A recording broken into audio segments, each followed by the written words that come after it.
Merci d'écouter RTL. Le Premier ministre Manuel Valls va donc dialoguer avec vous. Auparavant, Monsieur le Premier ministre, juste une question.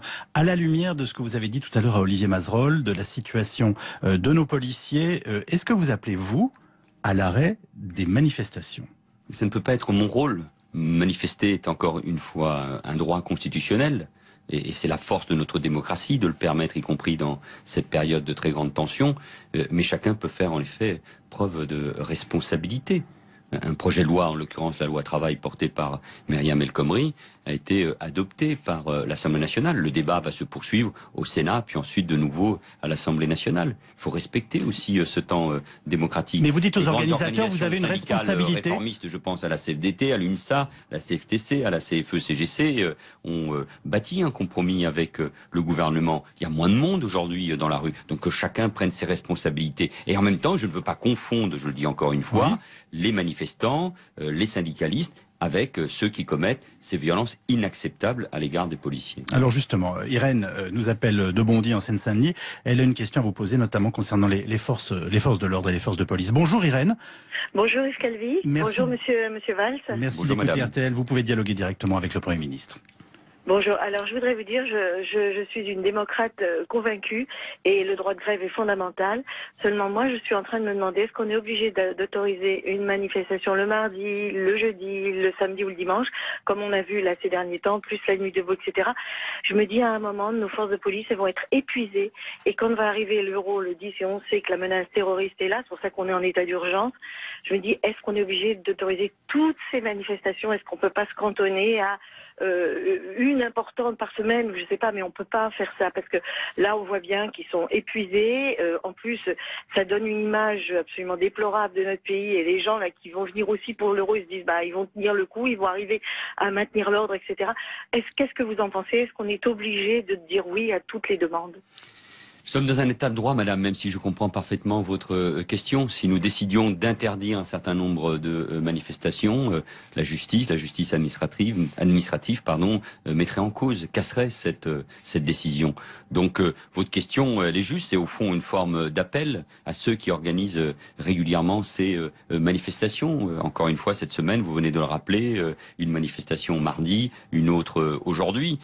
Je ne vois pas quel est véritablement le but aujourd'hui. Je le rappelle, le texte de loi a été adopté par l'Assemblée nationale. Et puis en même temps, vous avez raison, cela nécessite à chaque fois un engagement très important des forces de l'ordre, même si je veux rappeler que les incidents très graves de hier ont eu lieu alors qu'il n'y avait pas de manifestation. C'était une manifestation interdite, à laquelle faisaient face une nouvelle fois les policiers. Mais chacun doit faire preuve de responsabilité. Et en effet, la tâche des policiers et des gendarmes est difficile. Il y a de nombreuses missions. Dans quelques jours, dans quelques semaines, nous allons accueillir l'Euro de foot.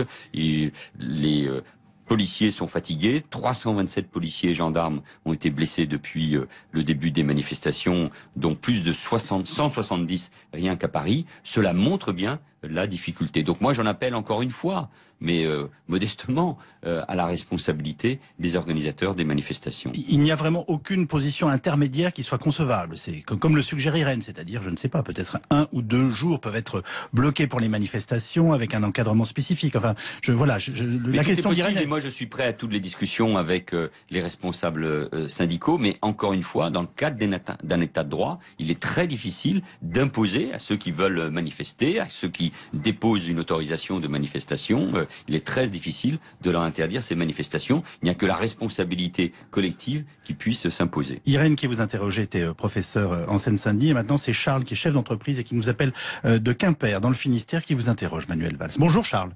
Bonjour Monsieur Calvi, bonjour Monsieur le Premier ministre. Bonjour Charles. Ma question concerne les appels au meurtre qui ont été effectués place de la République par 2 jeunes filles qui brandissaient des pancartes sur lesquelles il était mentionné « Sur le pont d'Avignon, on pend tous les patrons ». Est-ce qu'on peut tolérer aujourd'hui que des appels au meurtre puissent être tenus en place publique en France? Et quelles sont les suites judiciaires que l'État compte engager contre ces 2 individus? Il y a des suites judiciaires qui seront données. Tout appel au meurtre par l'intermédiaire d'une pancarte, d'un slogan ou sur Internet, parce que c'est souvent le cas, tous ces appels doivent faire l'objet d'une réponse judiciaire. Il est intolérable qu'on puisse faire des appels au meurtre concernant des patrons, des responsables politiques ou publics, et évidemment des policiers ou des gendarmes. La parole elle a eu tendance ces dernières années à se libérer. Et les réseaux sociaux en sont une démonstration, et je ne suis pas en train de mettre en cause cette nouvelle forme de communication. Mais c'est cette réalité. On ne peut pas tout laisser passer. Et donc, ça veut dire qu'il faut à chaque fois une réponse, et il faut que la justice soit saisie et puisse rappeler à la loi ceux qui profèrent ce type de menaces ou condamner tout simplement. Merci beaucoup de nous avoir appelé, Charles, pour cette question. Je voyais une question posée par un auditeur au 64 900 Code Matin, Manuel Valls. Pourquoi ne pas interdire par décret de manifester le visage couvert, capuche, cagoule, masque? On pourrait ainsi repérer les casseurs, car les manifestants n'ont pas honte de montrer leur visage. C'est quelque chose qui revient très souvent, j'ai envie de vous dire, dans le grand public et dans les questions que l'on se pose concernant ces manifestants. Mais c'est le cas. On ne peut pas aujourd'hui, en effet, se promener dans la rue avec le visage couvert, mais vous comprenez bien que ces individus s'affranchissent de ces règles. Et c'est la raison pour laquelle il faut qu'il y ait des interpellations, et ça rend d'autant plus difficile le travail de la police et ensuite de la justice en termes d'identification. Nous allons donner maintenant la parole à Christophe qui nous appelle du département de la Haute-Saône. Bonjour Christophe. Bonjour Yves Calvi. Bonjour Monsieur le Premier ministre. Bonjour. Je souhaitais vous poser la question de savoir pour quelles raisons est-ce que le gouvernement n'engage pas les procédures de dissolution à l'encontre des groupes d'extrême gauche qui sont aujourd'hui clairement identifiés comme étant responsables de ces intolérables violences orchestrées contre les forces de police et donc contre l'État, alors que sous votre gouvernement, ou lorsque vous étiez ministre de l'Intérieur, vous aviez été très réactif et sans pitié pour dissoudre des groupuscules d'extrême droite au sujet de l'affaire Méric. Mais tous les groupes, quand ils sont constitués d'extrême droite ou de l'islamisme radical, peuvent faire l'objet d'une procédure de dissolution. Mais là, il ne s'agit pas de groupes constitués. S'il y a le moindre groupe constitué qui se livre à ces violences, il peut parfaitement faire l'objet, en effet, d'une procédure de dissolution qui est longue par ailleurs et qui passe, en fin de compte, pour conclure à sa dissolution en Conseil des ministres. Mais là, il ne s'agit pas de groupes constitués. Il s'agit de groupes spontanés, organisés parfois sur les réseaux. On voit bien ce qui peut se passer autour de Nantes et de Rennes avec les zadistes. Mais il n'y a pas de groupe proprement constitué, d'une organisation proprement constituée. Le criminologue Alain Boer expliquait hier encore qu'en revanche, s'il n'y a pas de groupe constitué au sens politique du terme, ces groupes radicaux sont quand même parfaitement identifiés et qu'on connaît les meneurs. Ce ne sont ni les partis politiques, ni les associations, mais on connaît beaucoup de ces organisateurs, de ces meneurs. Pas toujours, parce que parfois il y a un mélange, et on l'a vu encore à Paris, d'un certain nombre d'individus qui peuvent venir de la mouvance de l'ultra-gauche, mélanger aussi avec des casseurs qui viennent d'un certain nombre de nos quartiers populaires. Donc, les choses sont différentes selon les villes. Mais en revanche, la surveillance, le travail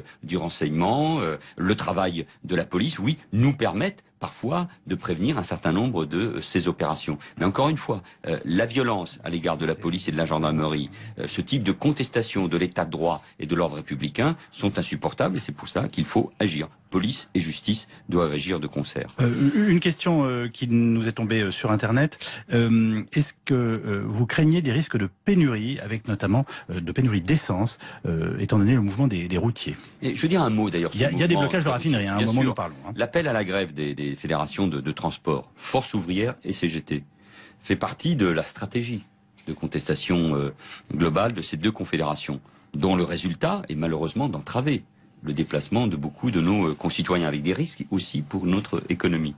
Ces deux organisations, qui sont minoritaires dans le transport routier, veulent attiser les inquiétudes en faisant croire que la loi travail, mènerait à baisser la rémunération des heures supplémentaires des routiers, 10% au lieu de 25%. Et moi, je veux rassurer les conducteurs. Et en tout cas, je veux donner cette information aux Français, mais dénoncer aussi les contre-vérités sur ce projet de loi.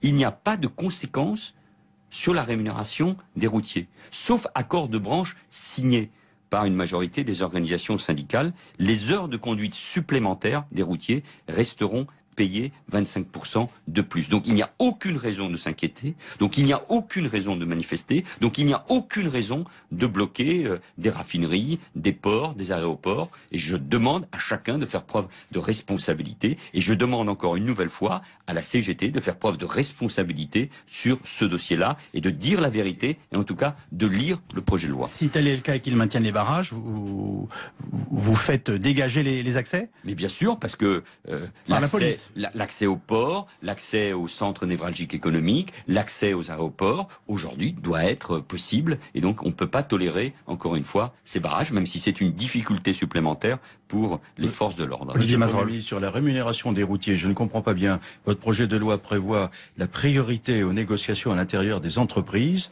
Et là, vous nous dites non, ça ne sera pas le cas. Non, parce que sauf accord de branche signé par une majorité des organisations syndicales, on ne peut pas mettre en cause aujourd'hui les heures supplémentaires. Donc, si la branche prévoit de maintenir à 25%, aucune entreprise de transport ne pourra descendre à 10%. Bien sûr, parce que depuis 2008, les organisations syndicales du secteur des transports routiers n'ont jamais souhaité signer d'accord réduisant la rémunération des heures supplémentaires. Et si jamais un accord de ce type devait être signé, c'est que les organisations syndicales auraient négocié des solides contreparties sur l'évolution salariale, par exemple. Ça n'est pas le cas, donc il n'y a aucune raison de s'inquiéter. La ministre du Travail, Myriam El Khomri, le rappelait encore hier à l'Assemblée nationale, donc il faut que chacun entende bien ce message. Monsieur le Premier ministre, les auditeurs d'RTL continuent de vous interroger au 3210. C'est le tour maintenant de Jean-Pierre qui nous appelle de Beauvais dans le département de l'Oise.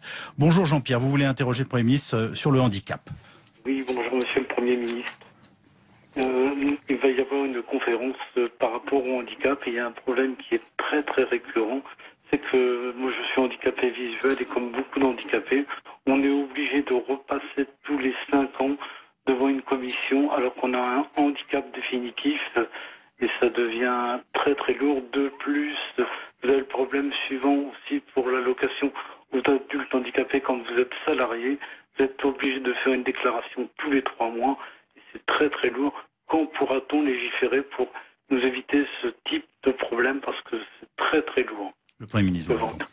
Nous aurons dans un instant cette grande conférence sur le handicap à l'Élysée. D'où l'appel de Jean-Pierre. Après une réunion que nous aurons aussi au moment où je vous quitterai ici avec le Président de la République pour faire le point sur la disparition de cet avion reliant la France à l'Égypte. Et le Président de la République aura l'occasion de faire un certain nombre d'annonces. Moi, je suis très sensible à cet appel. Il y a trop d'entraves encore, malgré les efforts qui ont été faits d'ailleurs depuis des années, quels que soient les gouvernements. Trop d'entraves administratives, trop de problèmes administratif pour ceux qui souffrent d'un handicap particulièrement lourd comme celui de votre auditeur. Donc il y aura toute une série d'annonces, je ne vais pas y revenir dans le détail, qui doivent permettre là aussi pour l'accueil à l'école, pour la simplification des démarches, d'aller dans le sens de ce que demande votre auditeur. Pour la simplification des démarches. Bonjour Hervé.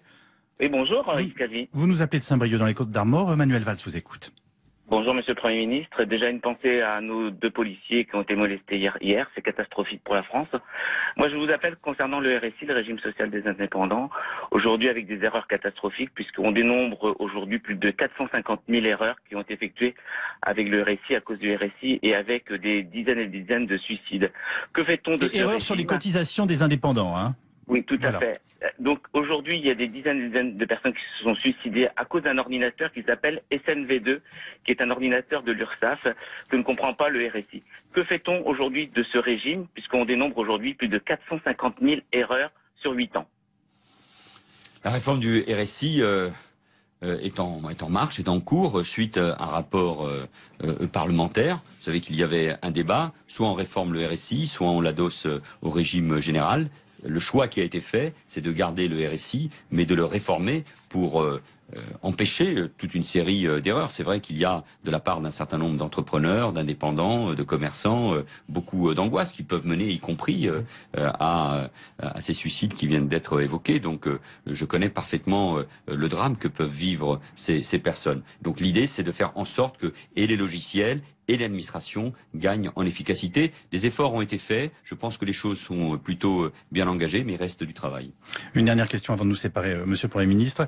On vient d'apprendre que le vol d'Égyptaire disparu ce matin avait émis un message de détresse avant de disparaître des radars. On sait désormais que 15 Français étaient à bord. Est-ce que vous avez depuis reçu des informations ou des éléments que vous puissiez porter à notre connaissance? Non, je n'ai pas eu plus d'informations. Je suis attentif aussi à ce qu'on puisse donner ces informations d'abord aux familles. Et la réunion autour du président de la République dans un instant à l'Élysée permettra sans aucun doute d'avoir plus d'éléments.